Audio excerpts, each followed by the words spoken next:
استاد محترم شیخ القرآن مولانا غلام اللہ خان رحمۃ اللہ علیہ عقیدہ حیات النبی صلی اللہ علیہ وسلم کے قائل تھے یا نہیں؟ مہربانی فرما کر وضاحت فرمائیں، بندہ الجھن کا شکار ہے۔ دیکھو سوانح شیخ القرآن رسالہ تعلیم القرآن پنڈی سے چھپا ہے، حضرت شیخ القرآن مولانا غلام اللہ رحمۃ اللہ علیہ اس پر دستخط ہیں، عقیدہ حیات النبی پر حضرت کے دستخط ہیں، میرے دستخط نہیں ہیں، حضرت کے دستخط ہیں، میرے نہیں ہیں، حضرت کے ہیں۔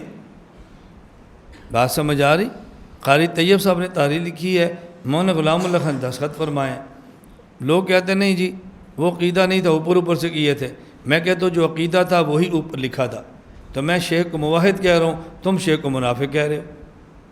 تو شیخ سے عقیدہ تمہیں ہے یا مجھے ہے؟ میں کہتا ہوں جو دل میں تھا وہی لکھا ہے، موحد تھے۔ آپ کہتے ہیں نہیں دل میں اور تھا، اوپر سے لکھا ہے تاکہ فتنہ ٹلے، یہ تو منافقت ہے۔ تو میں حضرت شیخ کے حق میں ہوں یا مخالفین میں ہوں؟ بس بدنام کیا ہوا ہے جی، شیخ کے بارے میں بولتا ہے۔